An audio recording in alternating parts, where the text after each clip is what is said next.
Alright, hey, welcome back to the next Gren Twigs video. Last time we made our Node app print something to the screen. Today we're going to do something a little more interesting. I want to talk about subscriptions for the first time. So we've been just using sub.none and not doing subscriptions. So if you go to the book, there's a section on the Elm architecture. Actually, let's talk about the Gren runtime. Yes. So we've been sending commands to the Gren runtime to trigger effects like printing to the screen, interacting with local storage. But you can see we can also talk to the Gren runtime through subscriptions. And I think I said this in the previous video, but kind of a simplified way of thinking about this is commands are telling the Gren runtime to do something. And then subscriptions are a way to tell Gren that you want to know about something. So like you're subscribing to some event. The event I'm going to subscribe to is a timer. I'm going to go to the core library, to the time module way down here. So here, this every function, I can give it a float, which tells me however many milliseconds I want to trigger some message. Now this is a message constructor. It's a function that takes POSIX, which is how Gren stores time, and returns a message. And then I will get my subscription. So here, instead of sub.none, I'm going to say time.every. We're going to do it fairly frequently. Let's say every 2 milliseconds, trigger a message. I need to give it a message constructor. I'm going to make one up and say that I'm going to have one called tick. And that should give me the sub that I want. So let's go make tick. So right now, a message constructor is just the variance of this message type. So let's get rid of no-op and replace it with tick. And it needs to hold data, right? It's gonna be a function that takes a parameter and gives me a message. So that parameter it gives me is gonna be a POSIX value. Let's import that time module before I forget. All right.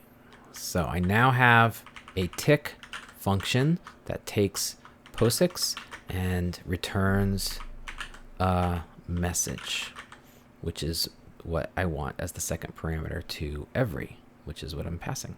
Great, and that should give me the sub that I want. Now what that's going to do is it's going to tell the runtime to say, hey, every 2 milliseconds, send a tick message to update. So I'm going to replace my no-op here with if I can vim correctly, tick, and it's going to hold a value that we're going to capture, and we're going to call that time. Now, every time I get a tick, I want to print it out, but remember this is a POSIX value. I can't print a POSIX value, I can only print a string. So to convert that to a string, first we are going to convert it to an integer. So the time module has this function that you can take a POSIX and get an integer. So that will essentially give me the number of milliseconds since January 1st, 1970.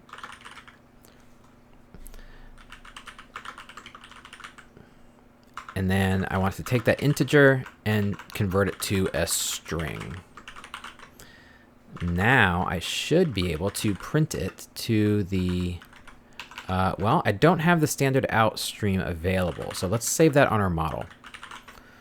So let's go up to the model and say that we want to start saving this. It's going to be, if you remember, it's a writable stream of bytes, and which means we need to initialize it here, and then we're just going to save the standard out stream to our model so we have it available to print on later.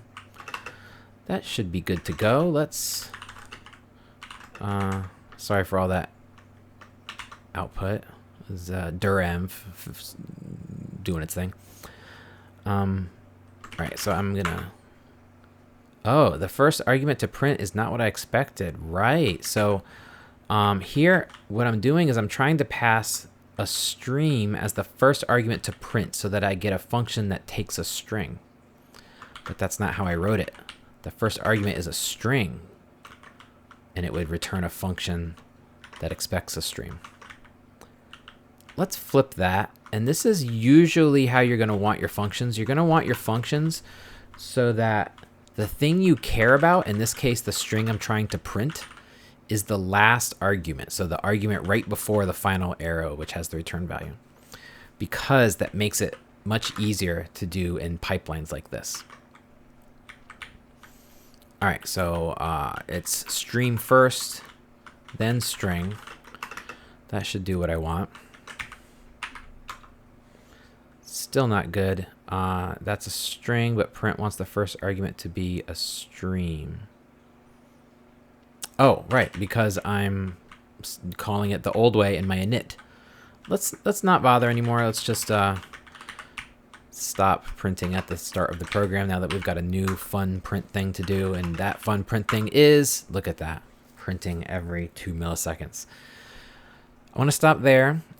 The next video, I'm going to show you a library called Gren, which can make this application a little more interesting. Instead of just printing a new line every time, we can update the existing line with the new value and have fun UI tricks and columns and borders and colors and all that stuff. So next time.